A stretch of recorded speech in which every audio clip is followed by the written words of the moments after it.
Bill Maguire. In May 2004, 3 matching suitcases were discovered scattered across the Chesapeake Bay in Virginia.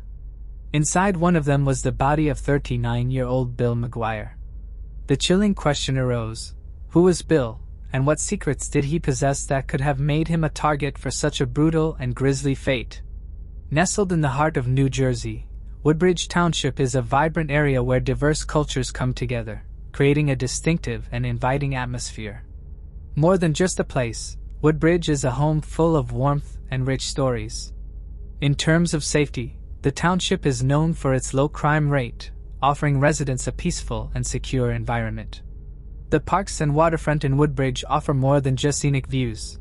They also serve as community hubs where families and individuals can relax in peace. However, beneath this tranquil exterior lies a chilling tale that shook the town, the story of Bill Maguire. This dark chapter serves as a stark reminder that even in the most ordinary places, unsettling mysteries can lurk. William Theodore Maguire, known as Bill, was born on September 21, 1964, in Bloomfield, New Jersey. Bill was the son of William Christopher Maguire and Ruth Theodora Sal Maguire. He grew up in Bloomfield and graduated from Bloomfield High School in 1982. Bill then pursued a degree in computer science at Rutgers University, graduating in 1986. After college, he worked as a computer programmer for several companies, known for his strong work ethic and earning the respect of his colleagues. In his free time, Bill enjoyed playing golf, fishing, and spending quality time with his family. He was known for his kindness and generosity, always ready to lend a hand to others. Charismatic and witty, Bill had a natural charm. He married Marcy Pollock in 1986, but their marriage was short-lived, ending in divorce in 1994. The couple had relocated to Virginia Beach in 1986, where Bill worked as an electronics technician in the Navy. Marcy, originally from Vernon, New Jersey, moved with Bill to Virginia Beach. Around 1990, they returned to the Atlantic City area, but it was in this new environment that Bill's behavior began to change drastically. He became heavily involved in excessive gambling and drinking, and it was during this time that Marcy noticed a significant decline in their relationship. The situation took a darker turn in 1995 when Marcy filed a restraining order against Bill after he threw rocks through her window, which ultimately led to their divorce. In 1998, Bill met Melanie Lynn Slate at a restaurant in Woodbridge, New Jersey, where she was working part-time while attending nursing school. Born on October 8, 1972, in the United States, Melanie Lynn Maguire, formerly known as Melanie Lynn Slate, grew up in Ridgewood, Middletown Township, New Jersey. She attended Middletown High School South and later pursued a dual major in math and psychology at Rutgers University, graduating in 1994. Melanie went on to earn her nursing diploma from the Charles E. Gregory School of Nursing, now known as Raritan Bay Medical Center, in 1997, ranking second in her class. Before I continue, I want to remind you that only a small percentage of people who watch my videos are actually subscribed. So if you enjoy my content, consider subscribing. It's free and you can always change your mind later. Now let's move on with the video. When Bill met Melanie, their personalities complemented each other perfectly, and they quickly fell in love. They were married the following year, in 1999, and soon started a family. In 2000, they welcomed their first son, and 2 years later, in 2002, they had their second son. On the outside, Bill and Melanie's marriage appeared to be picture perfect, filled with love and happiness. However, beneath the surface, problems began to surface. Financial struggles started to take a toll on the couple, with Bill's gambling addiction slowly eroding their financial stability. Though Bill had always been responsible and financially secure as a computer programmer, his growing addiction led to mounting debts, which in turn caused increasing stress on their relationship. Melanie, a nurse, worked tirelessly to support the family, but it was becoming increasingly difficult to make ends meet. In addition to their financial woes, Bill's gambling addiction also led to emotional turmoil. He would often disappear for days at a time, leaving Melanie to care for the children and manage the household on her own. The trust that was once the foundation of their marriage began to erode, replaced by suspicion and resentment. Despite the growing tensions, Melanie remained committed to her marriage, hoping that things would eventually improve. Melanie tried to help Bill overcome his addiction, but his struggles persisted, further straining their marriage. In 2004, the Maguires were planning to move to a larger home in Warren County, New Jersey, and had closed on the new house on April 28, 2004. However, before they could move in, the unimaginable happened. On April 29, 2004, Bill disappeared from his seemingly ordinary life, leaving behind a trail of unanswered questions and a family in anguish. Where did Bill go? What could have been the reason for his sudden disappearance? Weeks had slipped by without a trace of Bill. His absence left a gaping void in the lives of his caring wife and children. But little did they know that Bill's fate was far more extraordinary than they could have ever imagined. In the early morning of May 5, 2004, 3 fishermen, Chris, Don, and their children, set out on a fishing trip from Virginia Beach toward the Chesapeake Bay Bridge Tunnel. As they headed north, parallel to the tunnel, they came across an unexpected find, a dark green suitcase floating in the water. Curiosity piqued, they hauled it aboard their boat. The suitcase was surprisingly heavy, and when they opened it, they made a chilling discovery, a black sack containing a pair of legs. Horrified by their find, the fishermen immediately contacted police. They wondered if there were more suitcases hidden in the depths of the Chesapeake Bay, each concealing another piece of a human body. Soon, police started actively looking for the other missing pieces of this disturbing puzzle. Just days after the first suitcase was found, a student studying the nature reserve on Fisherman's Island made another chilling discovery. A second suitcase, identical to the first, was found on the beach on May 10, 2004. This time, however, the suitcase contained a human torso, including the arms and head. The search for answers continued as investigators intensified the search for the missing body parts. 5 days after the second suitcase was discovered, a fisherman made the final, gruesome find. On May 15, 2004, a third suitcase, identical to the first two, was found floating in the Chesapeake Bay. Inside were the victim's pelvis and legs. With the Chesapeake Bay's vast expanse making the search area challenging, investigators decided to turn to the public for help. They released the victim's sketch in the media, hoping that someone would recognize him.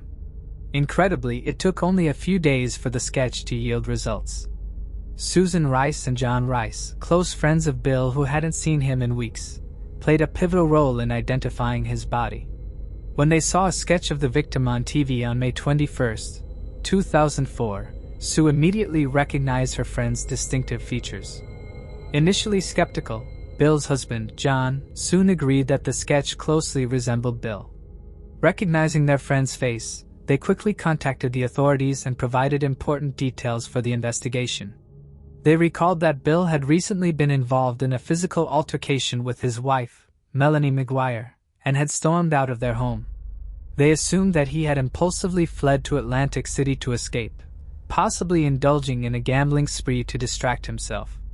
However, weeks passed without any contact from Bill, raising concern among his friends and family. With Bill's identity confirmed, investigators immediately initiated a fingerprint analysis. Fortunately, Bill's fingerprints were on file and a match was quickly established. The once missing man was now the victim of a horrific crime. Bill's past was shrouded in mystery with rumors of gambling addiction, domestic abuse, and even a restraining order. Bill's ex-wife, Marcy Pollock, had also spoken out about the emotional and physical abuse she endured during their marriage. She described their relationship as deteriorating quickly after their wedding, with the situation culminating in a restraining order in 1995 after Bill threw a rock through her window. These allegations painted a troubling portrait of Bill's character, complicating the investigation and making it harder to pinpoint a suspect. Investigators now faced the challenge of unraveling the events that led to Bill Maguire's death and bringing the perpetrator to justice. The lingering question remained: who was responsible for his murder? Imagine a loved one vanishing without a trace, even if it's just for a day. You'd be worried and scared, and you'd do everything you could to find them. Even if you had an argument with them, you would still report the missing to the police. However, in this case, the police received no missing person reports from Melanie regarding Bill's disappearance after being away for almost a month. Instead of immediately reporting him missing, she sought legal counsel from a divorce attorney. On April 30, 2004, Melanie filed a restraining order against Bill, further indicating that she felt unsafe in his presence.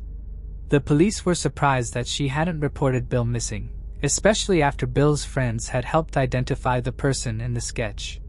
This led the investigators to focus on Melanie Maguire, and what they discovered was peculiar. Just 2 days after the heated argument between her and Bill, she did something that raised suspicions. Melanie, believing that Bill might be in Atlantic City gambling, planned to drive there to search for his car. She said her goal was to annoy him by parking the car in the most hectic part of town, but interestingly, here was how people reacted to her. As the police began monitoring Melanie's activities, they also started tracking her phone calls. In the midst of seemingly ordinary conversations, the police discovered a crucial piece of evidence. In one of these intercepted conversations, Melanie talked to Jim Finn, an old acquaintance from nursing school who had a crush on her. After losing touch for some time, they reconnected in February 2004, with Melanie reaching out when she needed something. Knowing of Jim's interest in firearms, Melanie discussed Bill's behavior with him before his disappearance. Jim, still harboring feelings for Melanie, suggested that she obtain a gun for self-defense. However, investigators who listened to their conversations concluded that Jim had no knowledge of any plans involving murder. When questioned by detectives, Jim was surprised to learn about Melanie purchasing a gun and had no idea she was involved in any foul play. It was later revealed that Melanie had bought a .38 caliber handgun on April 26, 2004, from a store in Easton, Pennsylvania. This was just 2 days before Bill went missing. Despite constant monitoring and scrutiny, Melanie denied any participation, maintaining her innocence. There was another unexplained road trip, this time to Delaware, just 5 days after her husband's disappearance. Melanie had told Dr. Miller that she was actually furniture shopping in the early hours of May 4, 2004. However, investigators suspect that this trip to Delaware for furniture was a cover-up. The route she took would typically lead to the Chesapeake Bay Bridge Tunnel, contrary to the usual path, via the New Jersey Turnpike, toward the Delaware Memorial Bridge and Route 13, which heads south to the Chesapeake Bay Bridge and Tunnel. She stated that this theory was absurd because Virginia Beach was an additional 450 miles away from Delaware. Considering the considerable distance, it was implausible to cover such a vast stretch within a limited time frame. Was Melanie Maguire truly acting alone, or was there an accomplice involved? Maybe it was Jim Flynn. But why would someone go to such lengths for a girl he had a crush on years ago? Yet consider this. It could be someone else, someone closer. A secret affair perhaps. Was it someone who would do anything, even kill for her, Dr. Brad Miller? He was a partner at RMA Associates, and Melanie worked as one of his nurses. The affair between them officially began when Melanie was 8 months pregnant with her second child, at least for both of them. After Melanie returned from maternity leave, she and Dr. Miller began a full-blown affair. It appeared as if they were falling deeply in love with each other despite their marital ties and young children. Investigators uncovered mounting evidence indicating Melanie Maguire's involvement in her husband's murder. Bill's car held a bottle of chloral hydrate, a sedative, along with 2 syringes prescribed by Bradley Miller, who had said the prescription was written in Melanie's handwriting. During the investigation, Jennifer Seymour, a state police computer expert, analyzed the computers and handheld devices belonging to the Maguires, including a desktop computer situated in their apartment. Her examination revealed that between April 11 and April 26, 2004, several concerning topics were searched online. Among the searches were inquiries about undetectable poisons, how to purchase guns illegally, how to commit murder, gun laws, and toxic insulin levels. Among all the evidence, the gun, the internet search, or the affair, one particular detail left people confused. It was the purchase of a half $1 million house, which occurred right before his disappearance. They ended up placing a substantial deposit on an impressive home in New Jersey. This residence was quite lavish with a significant amount of land, and carrying a price tag of $500,000 million. This seemed contradictory. On one hand, Melanie was growing closer to Dr. Miller, but on the other, she was making a major investment in a new property with Bill. On April 28, 2004, they were set to close on the house at 2 o'clock in the afternoon. Melanie stayed in touch with Dr. Miller throughout as he pleaded with her not to proceed with the house purchase. He expressed a wish to be with her and build a future together. Melanie assured him she would handle it.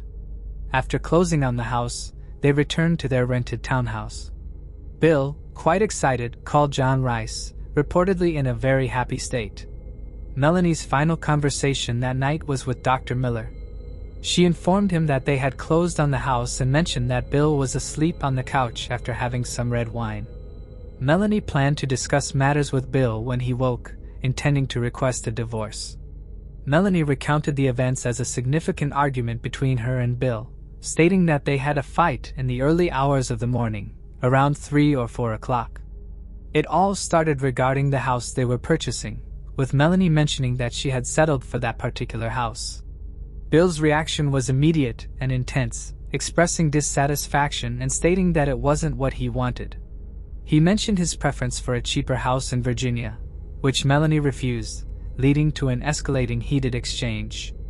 Melanie further described that the argument turned physical, specifying that Bill pushed a dryer sheet into her mouth, revealing his fixation with dryer sheets during such moments. He informed her that he was leaving and wouldn't return, even instructing her to explain to their children why they wouldn't have a father. He communicated this through the bathroom door while he packed and made several trips up and down the stairs, continuously criticizing her. Her final words to him were a plea to stop. After discovering the suitcases, the police were finally on the verge of bringing justice to Bill. One crucial piece of evidence the police were eagerly seeking, yearning for proof of Melanie's involvement in the dismemberment, remained elusive. Despite thoroughly searching her home, they found no blood, no bullets, nothing. There was no direct physical evidence linking her to the murder. Over a year after Bill Maguire's murder, on June 5, 2005, Melanie Maguire was arrested while dropping off her kids at a daycare in Mattoon. She was charged with first-degree murder in what became known as the suitcase killer case. Melanie pleaded not guilty and was released on $750,000 bail. In 2005, a grand jury indicted her on 4 counts, raising her bail to $2,100,000. She was again released. Another indictment later accused her of writing letters that obstructed the investigation. 3 years after the murder, in 2007, Melanie's trial began. The prosecution argued that she killed her husband in 2004 to start a new life with her boyfriend. Lead investigator Prezioso testified that the evidence points to a well-planned murder. Melanie maintained her innocence, stating that her husband was a compulsive gambler who had become increasingly erratic. However, a spokesman for the New Jersey Division of Criminal Justice disputed her characterization, saying that there was no indication that Mr. Maguire was anything more than an occasional gambler. Melanie Gambler. Melanie's defense team argued that the murder and dismemberment could not have happened in the Woodbridge apartment because there was no evidence to support this claim. They highlighted the absence of blood, tissue, or DNA in the apartment, as well as the lack of a bullet or saw marks. Additionally, there were no testimonies from neighbors regarding gunshots or the sound of a power saw. 3 years later, on April 23, 2007, Melanie Maguire, 34, was found guilty of killing William T. Maguire, dismembering his body, packing the pieces in 3 suitcases, and tossing them into the Chesapeake Bay. She was sentenced to life in prison without the possibility of parole for 63 years 9 months. She also received a concurrent 10-year sentence for desecrating human remains and a further 5-year sentence for perjury for lying to a family court judge about her husband's whereabouts after he vanished in 2004. William and Melanie Maguire's 2 sons, whose identities are protected for their privacy and safety, were last seen with their father on April 28, 2004. Melanie dropped the boys, aged 2 and 4, off at their daycare as usual around 8:20 a.m. After their routine, the boys returned home expecting to see their father, but he was nowhere to be found. William and Melanie's sons were placed in the care of Bill's elder sister, Cindy Legoshi, a realtor at the Weichert office in Franklin Lakes. Cindy, along with her husband, pharmacist Bill Legoshi of Wyckoff, New Jersey, were deemed capable of providing a loving and nurturing environment for the boys. They already had 2 adult children of their own, Laura Legoshi and Max Legoshi, and were experienced parents. When the question of custody arose, the 2 boys were sent to live with Cindy and Bill, especially since they were already a close-knit family. After Melanie was convicted of murdering her husband, her family initiated a custody battle with Cindy, but to no avail. As a result, William and Melanie's sons continued to reside in New Jersey with their aunt, uncle, and cousins, the only family they've ever known. In 2007, during Melanie's murder trial, Cindy presented evidence that both of her sister-in-law's children, then aged 57, had been diagnosed with autism. Cindy had grown concerned about their well-being upon noticing their behavior and had them tested. Due to the protection of their identities, no further information regarding their current status is available. However, it's known that the boys have not had contact with their mother since before her conviction. If you've watched the entire video without missing a moment, you probably have numerous questions about the investigation and arrest. After looking at her history as a nurse and her caring and charismatic nature, it's hard to even consider if someone like Melanie could commit such a heinous crime. The high-profile nature of the case prompted a range of opinions among viewers. Many believe that there are many gaps in the story, beginning with the fact that she doesn't quite appear to be capable of murder. Even if she had the motive, how could this small woman accomplish it all alone? Did someone assist her? Was she unfairly charged? Perhaps the jury overlooked someone, or was the accusation entirely mistaken?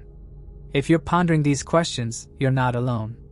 Many people, including criminology professors Megan Sachs and Amy Schlossberg, doubt Melanie Maguire's guilt. They host a podcast, Direct Appeal, questioning her conviction, pointing out that Melanie doesn't fit the typical profile of a murderer. The key witness for the prosecution, a forensic ballistics expert, stated that the bullets found in Bill's case were identified as .38 caliber lead cutter bullets. Subsequently, they found an error on the gun manufacturer's website. What's particularly puzzling is that the website information was altered after the tragic incident involving Bill Maguire's murder. Investigators also examined the garbage bags found at both the Maguire residence and the location where Bill's body parts were discovered. The details revealed that these bags were likely produced at the same facility, on the same production line, and within a very short time frame. The investigator expressed confidence in their conclusion, backed by tests and observed results that indicated the bags came from the same production batch. Additionally, they pointed out the physical difficulties involved in dismembering a body, coupled with the absence of a convincing crime scene, adding another layer of mystery to the case. In a video demonstration, 2 tests were conducted to assess the possibility of Melanie's involvement. The first test was a suitcase weight test, which aimed to determine if Melanie, who weighed 118 pounds, could have thrown a suitcase weighing around 80 pounds over a bridge with a guardrail height of 40 inches. The results suggested that a more manageable weight to lift would be around 40 pounds, about half of Melanie's body weight. Despite the movie about her case and ongoing public attention, Melanie continues to maintain her innocence, insisting she did not kill her husband or dispose of his body parts and suitcases. The case of Melanie Maguire and Bill Maguire remains shrouded in mystery, and there are still many unanswered questions. Was Melanie rightfully convicted, or did investigators overlook key details that could have pointed to someone else? If she was indeed involved, was she acting alone, or was there someone else helping her? The evidence against her is compelling, but as with many cases, the possibility of overlooked or misinterpreted facts cannot be ignored. Whether or not she was guilty, there are still open questions that could lead to a different conclusion or reveal new angles that have yet to be explored. Moving on to the next case. Flora Stevens. Flora Stevens' disappearance in 1975 remains a mystery. After dropping her off for a doctor's appointment at Community General Hospital in Monticello, Robert Stevens was unable to locate her when he returned. He reported her missing, and despite investigations, no concrete clues have surfaced regarding her whereabouts. The case has remained unsolved for years. If you'd like to know more details or continue exploring the case, feel free to ask. Detectives periodically reviewed the case to find Flora, but were never able to develop leads. On September 15, 2017, the Sullivan County Sheriff's Office was contacted by a New York State Police investigator, who said a set of unidentified skeletal remains were found in southern Orange County. The woman whose body had been dumped roughly matched Flora's general characteristics, and the investigator was hoping that any living relatives could provide DNA for identification. Instead, investigators discovered someone was using Flora's social security number in Massachusetts. Detectives tracked down the social security number to an assisted living facility in Lowell, Massachusetts. Staff at the facility confirmed that the number belonged to Flora Harris, who had been at the facility since 2001. Investigators decided to go talk to 78-year-old Flora, but found she suffers from dementia and is unable to speak more than 1 or 2 words at a time. She did recognize her ID from the Concord Hotel as her own. Officials were able to trace Flora's medical records back about 30 years and learned she spent time in a nursing home in New Hampshire and at St. Luke's Roosevelt Hospital in Manhattan. Unfortunately, because of her illness, it is still a mystery how and why she disappeared from Monticello in 1975 and where she went. Frustratingly, authorities have been unable to locate any living relatives. When showed a picture of her younger self, Flora said, "Me?" And when showed a picture of her husband, Robert, she said, "Robert." This confirmed to investigators that Flora Stevens and Flora Harris is the same person. Speaking of Robert, he unfortunately never found out what happened to his wife, and he is not alive anymore. Moving on to the next case. Jaimie Cheeseman. Jaimie's disappearance was alarming to those who knew her, as she was known to be responsible and in constant contact with her family. When she went missing in November 1993, her loved ones feared the worst, and a search was launched immediately. Despite the efforts of the authorities and Jaimie's family, no clear answers emerged. Her case remains one of the many unsolved mysteries that have left a lasting impact on the community and her family, who continued to seek closure. Several days prior to her disappearance, she told her parents that she had plans to stay with her friend in Grimsby and had intentions of returning on Saturday, November 6th. Reportedly, Jaimie traveled with her friend's father and another unidentified man to sign on for unemployment benefits on November 3rd. We know that she made it safely to Grimsby after signing on, but details become hazy after this when Jaimie left the house in the middle of the night after having an argument with someone in the home. It's unknown who she argued with and why. Friday, November 5th rolled around, and Jaimie's parents received a frantic phone call from her panicked friend who told them that she was missing. The resulting search that came of the emergency is not well documented, and the details of it are unknown. Jaimie's case was later closed and then reopened in 2016, and fresh appeals yielded new information which police called a fantastic response. However, despite this, there seems to be no new progress in the 16-year-old's case. In the 26 years since Jaimie went missing, there have been 9 unconfirmed sightings of her. The most recent alleged sighting was in 2015, but she was also spotted in Northampton in 1994, Milton Keynes in 1994, a Northampton nightclub in 2000, and Wellingborough in 2004, to name a few. Jaimie's father, Eric, who is 77 years old this year, believes he saw his daughter over a decade after she disappeared. Arthritis prevented Eric from keeping up with the woman he believed was his missing child, and CCTV cameras turned up no useful images. Eric still desperately searches for his daughter, whilst Jaimie's mother Barbara passed away in 2012 from Parkinson's disease, aged 69. Police theorize that perhaps Jaimie adopted a nomadic lifestyle, given that she wrote to some friends who are part of the traveling community. Other than this speculation, there is very little information to go on in the case of Jaimie Cheeseman. Given Jaimie's close connections with family and friends, it's hard to believe she would have willingly left without a trace. The lack of answers leaves her case shrouded in uncertainty, and it's a heartbreaking reminder of how many disappearances go unresolved. Until there's new information or evidence, the truth remains elusive, leaving both her family and the community in limbo, desperately seeking answers. Moving on to the next case. Keith Hunter Jesperson. On June 3, 1993, a truck driver found the body of an unidentified woman on the westbound Pacheco Pass Highway in Gilroy, California after stopping to relieve himself. He quickly alerted the authorities. The coroner ruled her cause of death as undetermined. The woman was wearing blue clothing, but there was no identification on her, and despite extensive efforts by police to identify her, they were unable to make any progress at that time.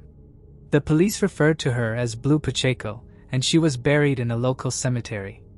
A year later, a newspaper in Oregon started receiving letters confessing to murdering 5 people throughout West Coast. The newspaper ran a 5-part series with the name, Happy Face Serial Killer, as the letter writer signed the letter with a smiley face. At the time, there were 4 or 5 unsolved murders in the area. A year later, Keith Hunter Jesperson was identified as the letter writer. He confessed to murdering several people.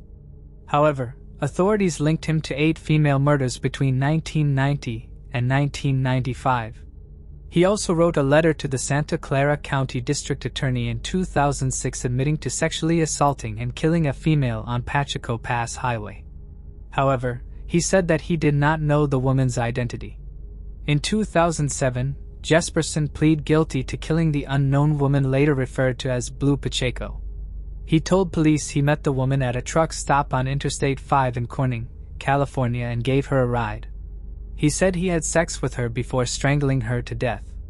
He then drove towards Gilroy and dumped her body at the Pacheco Pass on Highway 152. He told police she had told him she had family in Sacramento, California.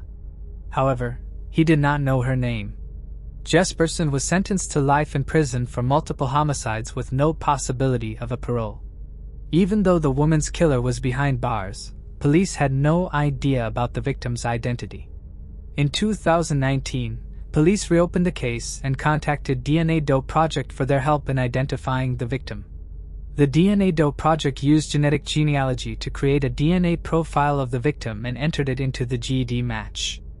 On April 13, 2022, detectives identified Blue Pacheco as Patricia Skipple, known to her family as Patsy. Patricia was a 45-year-old mother and longtime resident of Colton, Oregon, whose case remained unsolved for 29 years. After years of investigation, the case was eventually solved, though specific details have not been released to the public regarding the circumstances of her death or the investigation. Moving on to the next case. Susan Teraszkiewicz. On Saturday, September 12, 1992, 27-year-old Susan Teraszkiewicz from Saugus, Massachusetts, headed to work at Logan Airport near Revere, where she was employed as a baggage supervisor. That night, she was scheduled to work the shift from 11 p.m. on September 12 to 7 a.m. the following day. However, around 1 a.m. on Sunday, September 13th, Susan left the airport in her car, telling her coworkers that she was going to get sandwiches for them. Tragically, Susan never returned. On September 14, 1992, just a day after Susan Teraszkiewicz went missing, her car was found abandoned in the parking lot of an auto repair company. When detectives arrived at the scene and opened the trunk, they made the horrifying discovery of Susan's lifeless body. As the investigation unfolded, it became clear that Susan had been living a life marked by suffering and was entangled in a fraudulent scheme. The details of that night remained shrouded in mystery, leaving investigators to piece together what had truly happened when Susan left the airport. The fraudulent scheme was tied to her personal life, and it would soon emerge that her involvement in this deception might have been a catalyst for the tragic events that followed. Yes, the fraudulent scheme that Susan Teraszkiewicz was involved in was indeed linked to her murder. It appeared that the financial troubles she was facing played a role in the events leading up to her tragic end. While Saugus itself is a relatively safe and historic town, The discovery of Susan's body and the circumstances surrounding her death were a stark reminder that even in otherwise peaceful communities, danger can lurk.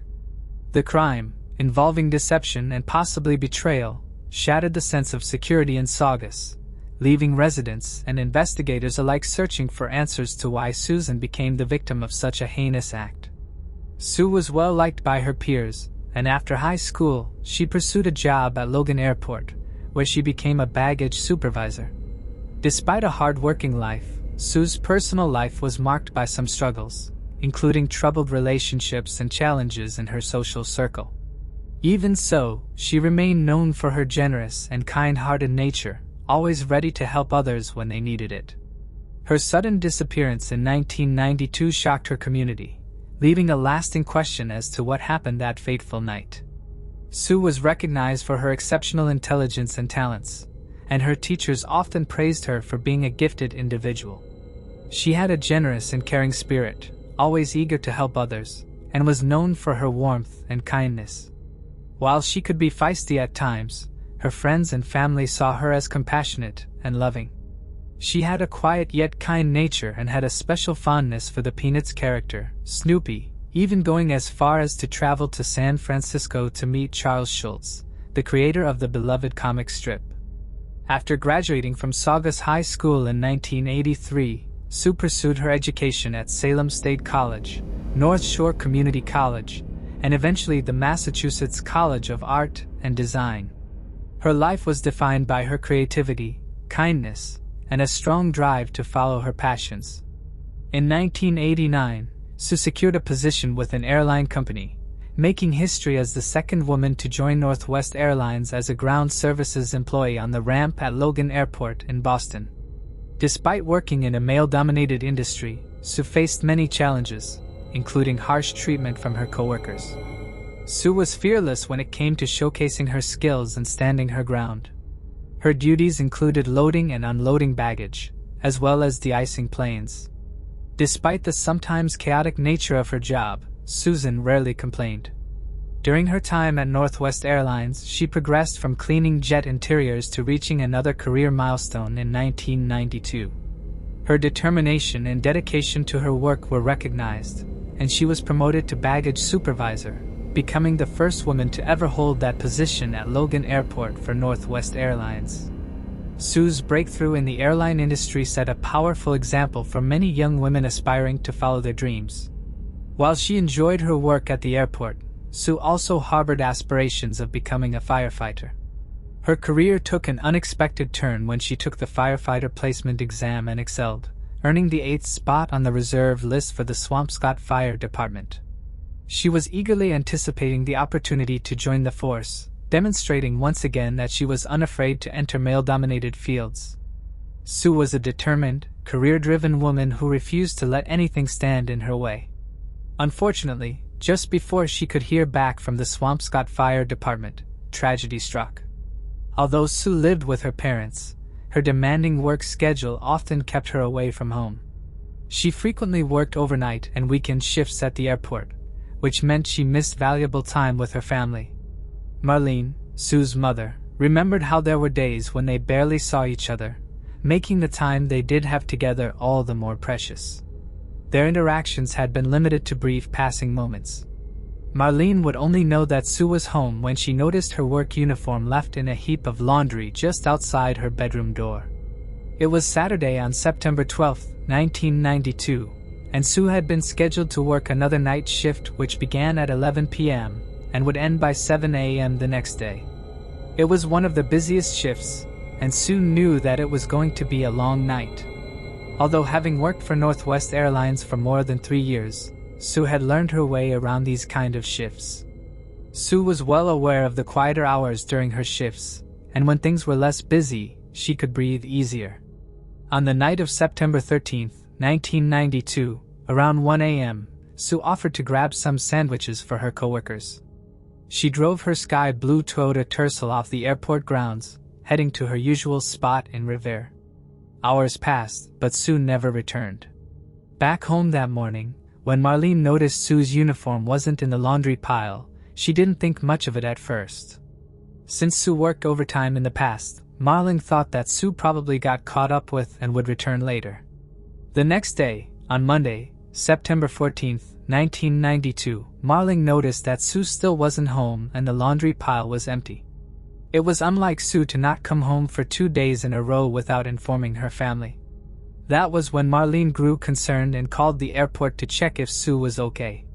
To her surprise, Marlene found out that Sue had never shown up for work on Monday, September 14, 1992. As anxiety grew, Marlene contacted the authorities and reported Sue as missing. On the morning of Monday, September 14, 1992, a manager at Bravo Auto and Tire Service Company, located about 4 miles from Logan Airport in Revere, was heading to work around 7:30 a.m. As he drove along Lee Burbank Highway, also known as Route 1A, he noticed a car parked in the service center's lot.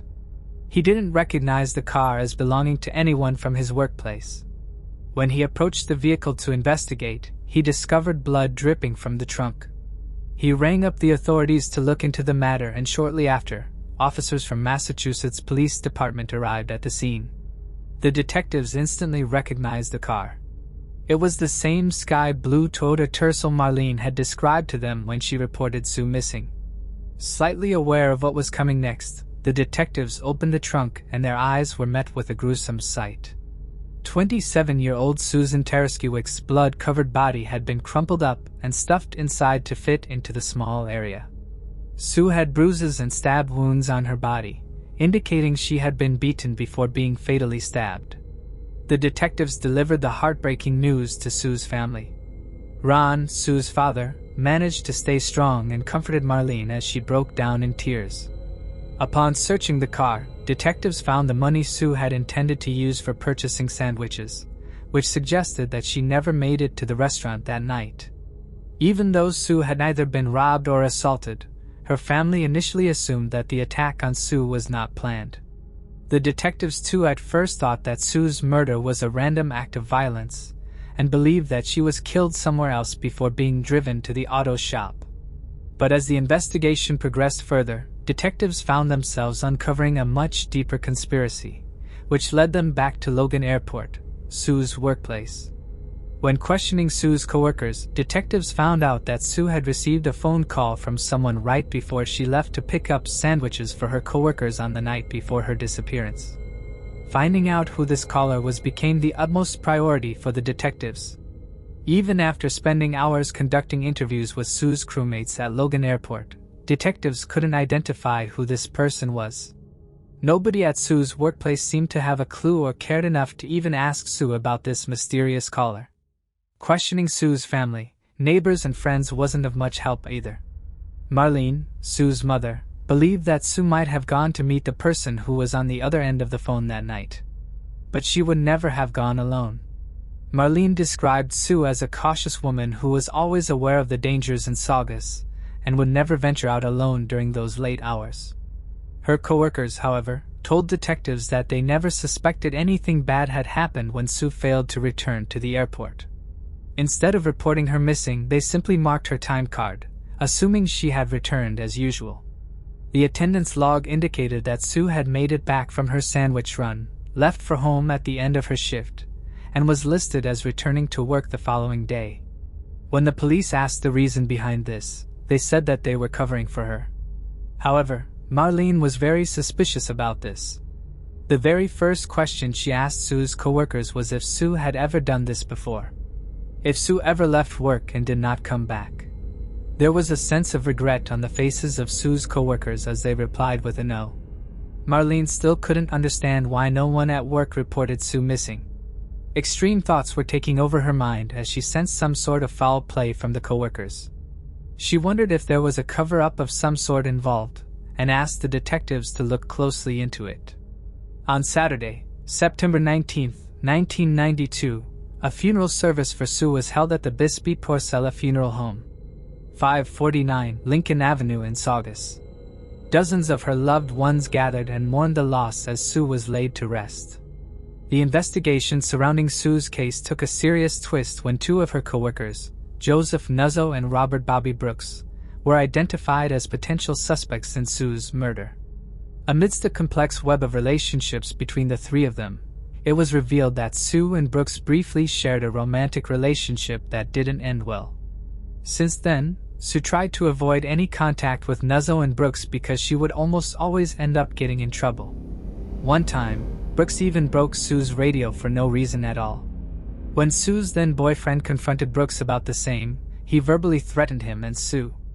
In another incident which took place sometime in April 1989, Sue attempted to intervene in a physical altercation involving Nuzzo and two other colleagues. Nuzzo's response to this was far from appropriate. He resorted to throwing derogatory slurs aimed at Sue. The severity of his behavior led Northwest Airlines to temporarily terminate his employment, which was a much-needed action. Even during his time off, Nuzzo didn't let go of the strong grudges he held against Sue. In roughly 6 months, Brooks made an unsettling return to Northwest Airlines, gaining his employment back, all while nursing hate towards Sue for his prior dismissal. All the hatred and resentment Nuzzo harbored was unleashed as a wave of harassment directed at Sue. He vandalized her car, punctured her tires, stalked her residence, made anonymous threatening phone calls, and confided in others, including Brooks, about his desire to take revenge on Sue. The brewing tensions and ominous events painted a picture of a sinister and unsettling chapter in Sue's life. Now that the detectives had figured out what went down between Sue, Brooks, and Nuzzo, they were determined to find out more about the two men. And in no time, the detectives made yet another scandalous discovery. In the summer of 1992, Northwest Airlines had been connected to a federal investigation. As a group of cunning baggage handlers ran a stolen credit card ring, an intriguing and illicit operation came to light, which had been going on right under the nose of their unsuspecting employer at Northwest Airlines. Their scheme revolved around intercepting shipments of fresh credit cards being transported on Northwest jets. These employees weren't just handling baggage, they were running a multi-million-dollar scam. Their operation was both bold and effective. They stole the credit cards, utilized them for their own gain, going on shopping sprees until finally peddling them to eager buyers. The final tally of their gains from this fraud was staggering, reaching a jaw-dropping total of over $7 million, and not so surprisingly, the scandal was led by Joseph Nuzzo himself. As soon as Nuzzo joined the airlines again, he began stealing credit cards from mailbags. He was very careful though, making sure that nobody was watching when he did the awful deed. However, Nuzzo knew he couldn't go on forever without his employees finding out about his secret. And so he started to loop in his other crewmates along with him. Brooks became a part of it as well. By August 1992, credit card companies started asking questions, and Nuzzo and his gang could feel the noose of suspicion tightening around their necks. Later that same month, Nuzzo was fired. Along with a few other baggage handlers, Nuzzo was subpoenaed by a grand jury, and the case was still being looked into. Detectives investigating Sue's murder were able to link her case to this scam, led by Nuzzo, because of two major reasons. The first being that Nuzzo believed Sue had ratted him out to the authorities. Nuzzo didn't shy away from expressing his anger towards Sue.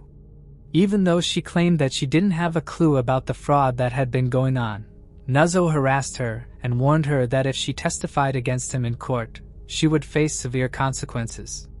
However, the detectives' suspicions grew stronger when they learned that just 1 week after Nuzzo was fired because of the whole incident, Sue was found murdered. Even though Nuzzo denied having anything to do with Sue's murder, he was now a potential suspect in the case. But the detectives were unable to uncover any evidence that could strongly link Nuzzo to Sue's murder. With no new evidence or any potential leads, the investigation into Sue's homicide lost pace and the case eventually went cold. A year passed and there was still no signs of Sue's murderer being found. All her family had was many unanswered questions. There wasn't a day that went by when Marlene didn't think about the question, who could have wanted Sue dead? Marlene left Sue's room untouched just as she had left it. Marlene couldn't gather the strength to walk in, as it would bring back a whirlwind of Sue's memories, eventually making her realize that there weren't going to be any more of those. She tried to do so before, but the pain was too much to bear. But later in 1993, When Christmas was just around the corner, Marlene finally walked into Sue's room for the first time since her murder. She wanted to get something that belonged to Sue and reminded everyone of her so she could put it by the Christmas tree for the holidays. Upon entering Sue's closet, Marlene's eyes fell upon her daughter's briefcase lying on the floor. She opened it, and amongst the many other things that were inside, she picked out Sue's diary. Unaware of the pain coming her way, she flipped through the diary. Her heart ached as she read the disturbing revelations Sue had penned across pages. In gut-wrenching detail, Sue had described the torture and harassment she had silently endured during her time at Northwest Airlines. These were painful incidents that Sue had never shared with her family. And as the diary bore witness to Sue's suffering, she continued to speak from beyond the grave. Within those pages, Sue had talked about the disturbing graffiti and quotes that her male co-workers had etched in the airport's men's rooms, and even the cargo holds of jets. All of those were directed at Sue and were insulting, demeaning, and extremely malicious in nature. The extent of the cruelty and harassment detailed in Sue's diary left Marlene in complete shock. She was aware of Sue's struggles with her male colleagues who were resistant to the idea of having a female boss. But the diary entries revealed a much graver situation than she had ever imagined. The situation grew even more distressing when Sue discovered a disturbing illustration on her own locker. The sketch showed a coffin adorned with Sue's name on it. Sue had finally had enough. She refused to suffer in silence anymore and took a stance by filing numerous formal complaints with both Northwest Airlines management and her union, hoping that there would be a better work environment for herself and the other female employees. However, the response from management proved to be deeply disheartening. Instead of addressing the issue, they offered Sue some cold advice, urging her to let it go. They even recommended her to not show any signs of being bothered by the harassment, and instructed her to simply sit back and ignore it. But no good ever came from it. In the end, Sue always found herself alone and helpless, as anyone who would step in to defend her would face threats and abuse at the hands of their dominant coworkers. The harassment didn't end at the workplace. In her diary, Sue documented a series of distressing anonymous phone calls that she received during almost all the nights she had spent at home. She even recorded a couple of those haunting calls. In one particular unnerving instance, the caller taunted Sue with the words, "Get off our backs, Sue T. baby." When she ordered the caller to reveal their identity, the caller remained silent, adding another layer of fear and apprehension to her already troubled existence. Surprisingly, Sue's diary only covered her initial 8.5 months in her new position. However, it appeared that the discrimination against her still went on at Northwest Airlines. Even in the face of such mistreatment, her determination remained steady. She confided in friends and colleagues who stood by her side and gave her the boost to stand up against her tormentors. Sue was aware that if she resigned and walked away, it would only be a win for her male coworkers who had been harassing her. She was not going to let that happen, as it would make it even more difficult for other women to get a job here. Sue's plan was simple. She would continue to show up for work daily and diligently perform her job, making a statement that she wasn't going to give up. Amidst the shocking content, Marlene couldn't help but wonder if this relentless harassment might have played a sinister role in Sue's tragic murder. The diary was a chilling testament to what Sue had endured during her employment at the airport. And since it had shed new light on the possible motives behind the heinous crime, Marlene decided to let authorities in on this newfound information, hoping to bring justice to her daughter. The detectives arrived at Logan Airport and began questioning Northwest Airlines employees, who they suspected had been mentioned in Sue's diary. Deborah Mazikas, one of Sue's coworkers, said that some men in her crew resented women in a position of authority. Some came to terms with it while the others liked it. According to Deborah, Sue was always very conscientious about her job and always tried to make it a better place to work. Sue was certain that she could make a difference for the minorities and the women who worked there. Everything Marlene read in Sue's diary inched her closer towards believing that Sue was set up by her coworkers that night on September 13, 1992. She was sure that Sue had been lured to go to the restaurant by someone she most definitely knew. According to Marlene, Sue's co-workers thought that by harassing her, they can make her quit the job and get rid of her. But when that didn't work, they resorted to doing the most horrible thing. Although the new developments in Sue's case gave detectives a new direction, they eventually led to another dead end. In 1995, Sue's family filed a lawsuit against Northwest Airlines for allegations of harassment Sue had to endure during her tenure at the company. Subsequently, both the parties involved reached a settlement. According to the terms of the agreement of the settlement, Northwest Airlines handed a $75,000 payout to Sue's estate, along with a commitment to offer a $250,000 reward to anyone who would provide any information leading to an arrest and conviction in Sue's case. The settlement became recognized because of being one of the most substantial discrimination settlements ever awarded in the state of Massachusetts. Northwest Airlines denied being a part of any foul play in the matter of Sue's murder. That same year, Nuzzo faced conviction on multiple charges associated with the credit card scheme, and he was handed a 3-year prison sentence. Brooks, on the other hand, opted to cooperate with the police and subsequently pleaded guilty to theft and fraud charges linked to the scheme. He received a 3-year probation sentence. In the course of time, 10 more Northwest employees found themselves indicted and subject to varying sentences in connection with the case. Alongside some of Sue's other coworkers at Northwest, both Nuzzo and Brooks were still considered potential suspects in the homicide. Regrettably, the case went cold, leaving many questions unanswered. Although Sue's father Ron passed away in 2011 and Sue's brother Ronald passed away in 2007, Marlene still stands strong, fighting every day for her daughter. For many long years, Marlene Teraszkiewicz remained committed to keeping her daughter in the public eye, persistently seeking answers. The identity of her daughter's caller still eludes her, a question that has continued to haunt her. Witnessing numerous other cold cases being solved in recent times has ignited a glimmer of hope within her. She is inspired to keep working towards getting justice for her long-gone daughter. It brings closure to the families, she reflected, highlighting that she still doesn't have that much-needed closure. With unwavering determination, she conveyed a clear message to the person responsible for her daughter's murder, warning them to remain vigilant at all times. They can't rest easy now since she will never give up, and one day, eventually there will be justice.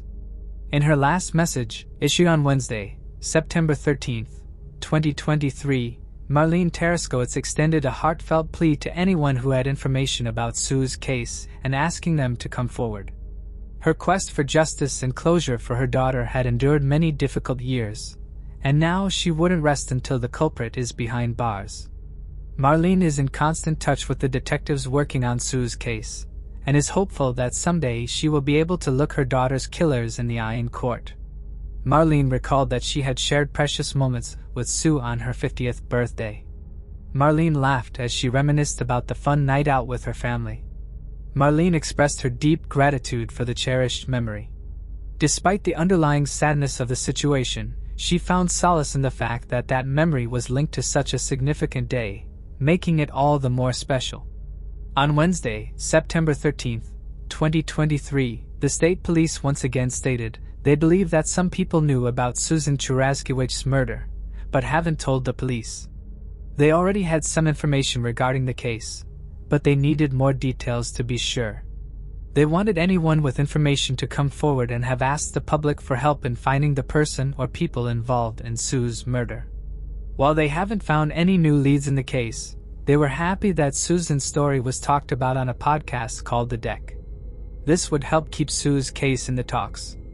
And if her killer was listening, it would remind them that justice wasn't far away. It's a powerful reminder that even after 31 years, the pursuit of justice for Susan Teraszkiewicz remains a priority. The Massachusetts State Police's dedication to uncovering the truth, using both traditional methods and advanced forensic techniques, gives hope that new information may come to light. As Sue's mother continues to wait for answers, the effort to find the person responsible for her death highlights the resilience of those who seek justice for loved ones lost too soon.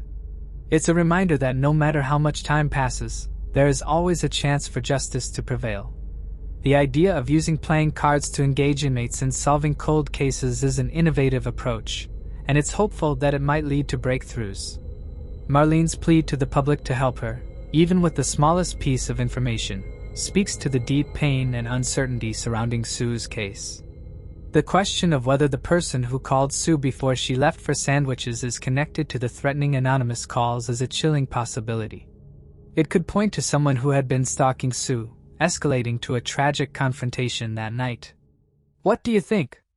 Could the anonymous caller be the same person who took Sue's life, or is there a different explanation? Did the killer lure Sue towards him with promises of revealing his identity?